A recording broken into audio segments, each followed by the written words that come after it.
సంవత్సరాల తరబడి ఎన్ని మందులు వాడినా మీ మోకాల నొప్పులు తగ్గట్లేదా? ప్రాణ పెయిన్ క్లినిక్ లో అత్యాధునిక చికిత్స.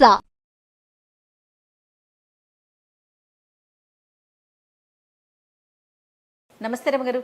నమస్తే జయ. రమగారు, మంచి స్టోరీ చెప్పండి. పూర్వం ఒక పల్లెటూరులో ఒక నదీ తీరంలో ఉన్న ఒక ఊరిలో గ్రామ పెద్దకు ఒక కుమారుడు కలిగేట.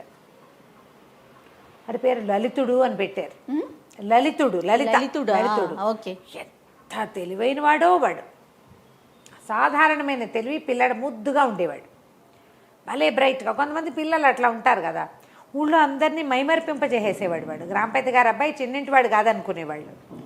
సడన్గా వాడు 7 ఏళ్ల బర్త్డే అయ్యేసరికి మాయమైపోయాడు పిల్లాడు. ఎవరో ఎత్తుకుపోయారు. ఎంత వెతికినా ఊళ్ళో దొరకల. ఆ ఊరికి నదీ మార్గం ఒకటే ఉంది. ఎత్తుకుపోతే ఎలా ఎత్తుకుపోతారు? ఆ రోజుల్లో ఎవరో కొత్త వాళ్ళు బయటకు వచ్చి తీసుకుపోవడం అంత సులువు కాదు. అవును. ఆ నది ఆటాలి. పైగా దానికి ఈ నదికి అవతల ఒక పెద్ద కొండ ఉంది. కొండ మీద నుంచి ఎవరైనా వచ్చి ఎత్తుకెళ్ళచ్చు, కానీ అది రాకాసి కొండ అని చెప్పుకునేవాడు. ఆ కొండ మీద మన ద్వాపర యుగం నాటి జృంభకాసురుడు అనే ఒక రాక్షసుడు ఉన్నాడని చెప్పుకునేవాళ్ళు. కానీ వాళ్ళెవరూ ఇటు నది దాటి వచ్చిన దాఖలాలు లేవు. పిల్లాడు కనపడకుండా పోయాడు. 6-7 సంవత్సరాలు గడిచిపోయాయి. ఇక రాడని గుండె రాయి చేసుకున్నారు వీళ్ళు. అయితే ఆ ఊళ్ళో వైభారుడని ఒక కమ్మరి ఉండేవాడు. ఈయన పని చేసేవాడు. వీళ్ళకి వ్యవసాయాలు, నదీ తీరం కదా, వ్యవసాయం ఉంది. అతను కమ్మరి పని చేసి ఇక కత్తులు, కటార్లు, నాగళ్ళు, కొర్రులు అలాంటి పనులు చేయటం, పారలు తయారు చేయటం, పాత్రలు తయారు చేయటం, ఆ పని చేసేవాడు. అయితే ఈ వైభారుడు భలే తెలివి గలవాడు. అతని తెలివి ఏంటంటే, ఎవరికైనా ఏదైనా కళ వచ్చిందనుకో, ఆ కళని విశదీకరించి చెప్పటం, ఇంటర్ప్రిట్ చేయటం. నాకు ఒక కళ వచ్చింది, నేను ఆ పళ్ళ తోటలోకి వెళ్ళాను, ఆ పళ్ళ తోటలో ఒక పండు కోసుకుని తిన్నట్టు, ఓ కోతిపిల్ల ఉండి ఓ 2 పళ్ళు నాకు కోసి ఇచ్చినట్టు కళ వచ్చిందనుకో. ఈ కళకు అర్థం ఏం చెప్తాం? వైభారుడు చెప్పేవాడు. వింత కళలకి అర్థం చెప్పడంలో నెంబర్ 1 వాడు. ఆ ఊళ్ళో అతనికి తెలియకుండా ఏది జరిగేది కాదు. ఇది లలితుడు అంటే మహాముద్దుగా ఉండేది. పిల్లాడు కాస్త మాయమైపోయాడు. ఇతను పని చేసుకుంటుంటే కుర్రాడు వచ్చి కూర్చునేవాడి దగ్గర. సరే, ఆ వైభారుడికి ఒకనాటి రాత్రి ఒక కళ వచ్చింది. తెల్లవారుజామున, రాత్రి ఏం కాదు, తెల్లవారుజామున ఒక తెల్లటి గుర్రం ఎక్కి లలితుడు తన దగ్గరికి వచ్చినట్టు వచ్చి పలకరించాడు కల్లో. ఏరానైనా ఏమైపోయారా అంటే, నేను జృంభకాసురుడి దగ్గర నౌకరీ చేస్తున్నాను, నా నౌకరీ సమయం తీరిపోయింది, నన్ను వచ్చి తీసుకెళ్ళు అని చెప్పాడు. చెప్పేసరికల్లా మన ఈ వైభారుడు కల్లోనే తెలివిగా, నువ్వు ఇది నిజమేనని నాకేం గుర్తు, నువ్వు కల్లో కనపడ్డావు, నీ నౌకరీ అయిపోయింది అంటున్నావు, నేను నిన్ను తీసుకురావాలంటే నాకు గుర్తేముంది అన్నాడు. అనేసరికల్లా ఈ తెల్లటి గుర్రం ఎక్కాడు కదా లలితుడు, ఆ గుర్రం 2 కాళ్ళు ముందు కాళ్ళు ఎత్తి మొహం మీద దన్నింది. ఇదే నీ గుర్తు అని చెప్పాడు లలితుడు. ఓకే. తెల్లారు లేచి చూస్తే ఇతనికి మొహం మీద గుర్రపు గిట్టలాగా పొంగుంది, మొహం నెప్పెడుతోంది. గుర్రం దన్నింది నిజమే. లలితుడు తను అడిగాడు, నా నౌకరీ అయిపోయింది, నన్ను వచ్చి తీసుకెళ్ళు అని. ఇతనికి ఆలోచిస్తే అది అక్షరాల నిజమని తోచింది. పిల్లాడు 7 ఏళ్ల క్రితం మాయమయ్యాడు. అప్పటికి వాడికి 7 ఏళ్ళు. నౌకరీ కాలం అంటే అంత వయసు పిల్లల్ని ముంచుకుంటాడనమాట జృంభకాసురుడు. పోనీ వెళ్ళి తెచ్చుకోవాలి. ఏటా ఊళ్ళో ఎవరికి చెప్పల. కొండ మెట్టు వెళ్ళి ఈ నది దాటి కొండ మీదకి వెళ్ళాలి. అక్కడ పెద్ద పెద్ద మెట్లు ఉన్నాయి ఆ కొండకి. ఆ మెట్లు ఏంటంటే మామూలు మనుషులు ఎక్కేవి కాదు. పూర్వకాలంలో రాక్షసులు ఆ మెట్లు ఎక్కి ఆ కొండ మీదకి ఎక్కేవాళ్ళని ప్రతీతి. వాళ్ళు ఒక్కొక్కళ్ళు 2 మెట్లు కూడా దాటేవాళ్ళట. ఒక మనిషి ఆ మెట్టుని 1 మినిట్ నడవాలి, అప్పుడే తర్వాత మెట్టు వస్తుంది. అంత పెద్ద మెట్లు, రాకాసి మెట్లు అంటారు వాటిని. ఆ వైపుకి ఎవ్వడూ వెళ్ళడు. ఏదైనా చిన్న పొన్న రాళ్ళు కావాలంటే అందాక వెళ్ళి ఆ కొసలు కొట్టుకొచ్చుకుని తెచ్చుకుంటారు వీళ్ళు. కొండరాయి కావాల్సి వస్తుంది కదా, కొసలు కొట్టి తెచ్చుకున్నా అక్కడ రాకాసి మెట్లుగానే ఉన్నాయి. తను బాగా ఆలోచించి తన స్నేహితుడైన ఒక పల్లెవాడితోటి మాట్లాడాడు. ఇంకా ఇవి చాలా ఊళ్ళు ఉన్నాయి. పల్లెవాడితో చెప్పేసరికల్లా పల్లెవాడు అన్నాడు, ఎందుకు, నాదో తెప్ప ఉంది, తెప్పలో నిన్న మెట్ల దగ్గర వదిలిపెడతా. జృంభకాసురుడు అంటే ఖచ్చితంగా కొండలో ఉండాలి. పిల్లాడంతా క్లియర్గా చెప్పాడు కదా. అవును. అందుకని అక్కడికి వెళ్దాం పదన్నాడు. ఈయన ఒక తెంపరితనంతో బయలుదేరి వెళ్ళేటప్పుడు ఏం చేశాడు, నాగటి కొర్రు, ఈ నాగలికి ఇది ఉంటుంది కదా, అది ఇట్లా సన్న చువ్వలాగా ఉంది ఆయన దగ్గర, గట్టిగా ఉంటుంది, దాన్నే కొర్రుగా మలుస్తాడనమాట. అది భుజాన్ని పెట్టుకుని బయలుదేరాడు ఒక ఆయుధంలాగా. ఈ పల్లెవాడు ఏం చేశాడు, తీసుకుపోయి అక్కడ దాకా తీసుకెళ్ళి వదిలిపెట్టాడు. ఇతను అడిగాడు, ఒక కాళ్ళని పట్టుకుని వెళ్ళేంత వెర్రివాళ్ళం మనమే కదా అంటే, ఏమో నాకే తెలుసు, నువ్వు ఇక్కడ తీసుకురమ్మన్నావు తీసుకొస్తున్నా, ఎక్కేళ్ళు దిగిరా, ఈ పక్కన ఎక్కడైనా తిరుగుతూ ఉంటాను నేను, నీ దారి నువ్వు పొమ్మన్నాడు. ఆ కొండ దగ్గరికి వెళ్ళేసరికి చీకటి ఉయ్యారం, ఏదైనా తలుపు ఉందేమో చూడాలి, లేదా పైకి ఎక్కాలి. ఈ మెట్టు ఒక్కొక్క మెట్టు 6 నిమిషం నడిస్తే కానీ అవటం లేదు, అది అవును నిమిషాలు నడవాలి. మెల్లిగా మెట్లు ఎక్కటం మొదలుపెట్టాడు. ఎక్కగా భయంగా ఉంది, కానీ ఎక్కాడు. ఒక చిన్న కాంతి కిరణం లాంటిది కనపడుతోంది. బాగా దగ్గరికి వెళ్ళేసరికి ఇతనికి తెలిసింది అది ఉట్టి కిరణం కాదు, పెద్ద ద్వారం.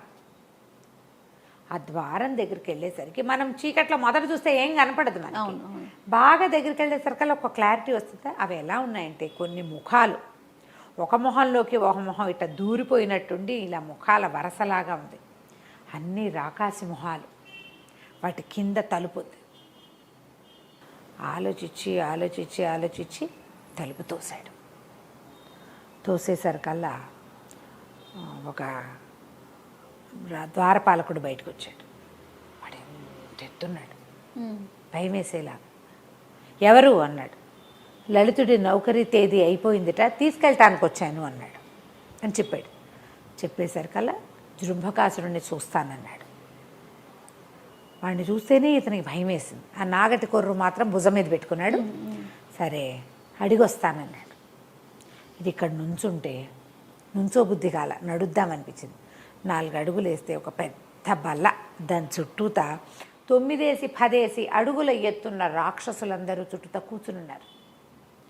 పెద్ద మొహాలు, మిడిగుడ్లు, కోరలు, చిర్ర చుట్లు, వాళ్ళ బట్టలు కూడా విచిత్రంగా ఉన్నాయి. మెళ్ళో ఏవో చిట్టి పుర్రెల దండలు. కొంతమంది ఇట్లా వెనక్కి తిరిగి చూశారు. వాళ్ళ మొహాలు తన వైపు తిరిగేసరికి వెన్నులోంచి వణుకొస్తోంది. భయం వేస్తుంది, భయంగా ఉంటుంది కదా. పైగా వాడి మొహం తన 10 మొహాల సైజులో కనపడుతోంది ఇతనికి. సాధారణంగా మనిషి ఎంత ఎత్తుంటాడు, 5 నుంచి 6 మధ్యలో ఉంటాడు. ఇతను కొంచెం బలమైన వాడు, ఒక 6 అడుగులు ఉంటాడు. తనే పిపీలికల్లాగా కనపడుతున్నాడు, అతనికి చీమలా కనపడుతున్నాడు తను వాళ్ళ ముందు. ఇంతలో పెద్ద అడుగులు వేసుకుంటూ జృంభకాసురుడు వచ్చాడు. వాడు ఏకంగా ఒక 11 అడుగులు ఉన్నాడు. ఎవరు అని అడిగాడు. ఉరిమినట్టుంది ఆ శబ్దం.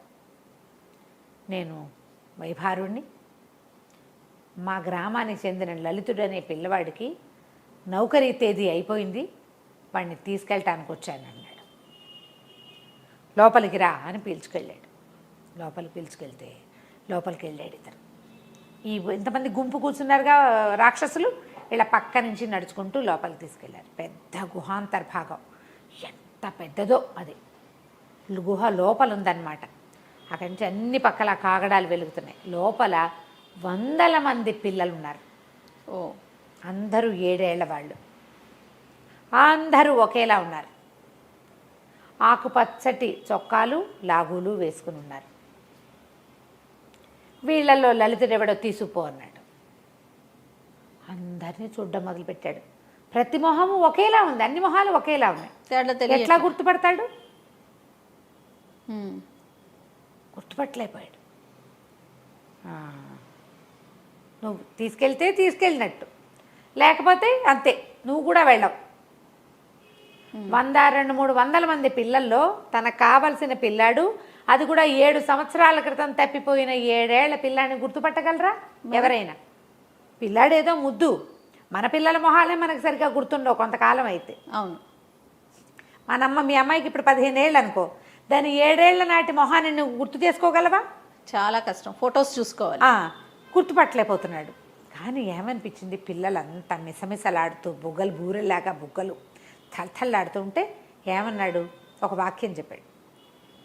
చాలా ఆశ్చర్యంగా ఉందన్నాడు. ఏం ఆశ్చర్యం నీకు అన్నాడు జృంభకాసురుడు. అంటే ఇక్కడ ఎండ లేదు, వెలుతురు లేదు, అయినా కూడా పిల్లలు భలే నవనవలాడుతూ ఆరోగ్యంగా ఉన్నారే వీళ్ళంతా అన్నాడు. అనగానే అబ్బా బాగా కనిపెట్టావు, ఏది చెయ్యి అన్నాడు జృంభకాసురుడు. అనేసరికి ఇతను చెయ్యి చాపబోయాడు. జృంభకాసురుడు ఇట్లా చెయ్యి చాపితే పెద్ద తాడి చెట్టు మొదలంత చెయ్యి, దానికి రోకళ్ళంత వేళ్ళు. అసహ్యం పుట్టింది వీడికి, వైభారుడికి. ఏం చేశాడు, తన చెయ్యి ఇవ్వకుండా భుజం మీద నాగటి కొర్రు పెట్టుకున్నాడు కాదు, అది ఇట్లా అందించాడు. అందించంగానే అతను ఇట్లా పట్టుకుని దాన్ని ఇట్లా లాగి చేతికి చుట్టేసుకున్నాడు. అంటే చెయ్యిస్తే ఏమయ్యేది, అంతే సంగతి. అక్కడున్న పిల్లలంతా పక్క పక్క పక్క పక్క పక్క నవ్వారు. 300 మంది పిల్లలు నవ్వితే ఎలా ఉంటుంది. కానీ ఇతను ఆ పిల్లలందరికేసి చూస్తున్నాడు, వెర్రెత్తినట్టు నవ్వుతున్నారు అందరు. వాళ్ళల్లో నవ్వు లేని మొహం ఒకటి కనపడింది వాడికి. పిల్లలందరూ నవ్వుతున్నారు. పరిగెత్తుకుంటూ వెళ్ళి ఆ నవ్వకుండా ఉన్న పిల్లాన్ని ఎత్తేసుకున్నాడు ఈ వైభారుడు. వీడే లలితుడు అన్నాడు. అనగానే మరుక్షణం పెద్ద మోతయింది. అంతా చీకటి, ఏమీ లేదు అక్కడ. వైభారుడు మాత్రం పిల్లాన్ని పట్టుకుని పరిగెత్తేసాడు. ఎటు పరిగెడుతున్నాడో తెలియదు. పిల్లాన్ని మాత్రం వదిలిపెట్టలా, కావలిచ్చుకున్నాడు గట్టిగా. పరిగెత్తి పరిగెత్తి పరిగెత్తి పడిపోయాడు ఒక చోట. ఆ పడిపోయిన చోటును చూసుకుంటే తెలిసింది రాకాసి మెట్ల మొదలులో ఉన్నాడు అతను. ఓకే, బయటకు వచ్చేసాడు. లోపల కొండరాళ్ళు దొర్లిపోతున్న మోతలు ఎన్నైనాయో. కానీ ఇతను గబా గబా గబా గబా దిగేశాడు మెట్లు. పిల్లాన్ని ఎత్తేసుకుని దిగేసేసరికల్లా దూరంగా పల్లెవాడు తెప్ప మీద వచ్చాడు కదా, వాడి లాంతరు కనపడేసరికల్లా కేకలు పెట్టాడు. పల్లెవాడు పరిగెత్తుకుంటూ తోసుకుంటూ వచ్చేసాడు తెప్పని. ఈ కేక వినంగానే పిల్లాడు వచ్చాడని పల్లెవాడు అనుకోవాలి. దగ్గరికి వచ్చాక లైట్ వెలుతురులో వాడికి కనపడ్డాడు. 7 ఏళ్ల పిల్లాడు ఉన్నాడు. పిల్లవాడిని ఎత్తుకుని వైభారుడు అందులోకి ఎక్కేశాడు. తడ్లు వేసుకుంటూ మెల్లిగా వీళ్ళ ఊరు వైపుకి వచ్చేసాడు. ఇంటికి తీసుకొచ్చేసాడు. ఆ తర్వాత వాళ్ళకి నది పెరిగినట్టు రాకాసి మెట్లు కవర్ అయిపోయినట్టు కనపడేది. ఆ మెట్లు కనిపించేవి కాదు. ఓకే, ఇతను ఆ పిల్లాడిని గుర్తుపట్టడమే. అక్కడ ఉన్నది ఒక్క పిల్లాడే, అంతే. వీడొక్కడే ఉన్నాడు. మిగిలిన వాళ్ళంతా మాయ చేత చేయబడ్డవాళ్ళు. మరి ఈ పిల్లాడి తెలివితేటలకు తీసుకుపోయారో, ఎందుకు తీసుకుపోయారో వీడిని పట్టుకెళ్ళిపోయారు. ఆ తర్వాత నదీ తీరంలో ఎప్పుడు ఒంటరిగా పిల్లలు ఎవరు తిరగకూడదని ఒక శాసనం చేసుకుని లలితుడిని 7 ఏళ్ల పిల్లాడిగా ఉన్నవాడినే వాళ్ళు మామూలుగా పెంచుకున్నారు. వాడికి ఏం జరిగిందో ఏమీ గుర్తులేదు. కథ కంచికి మనం ఇంటికి. చాలా బాగుందండి. నమస్తే. నమస్తే.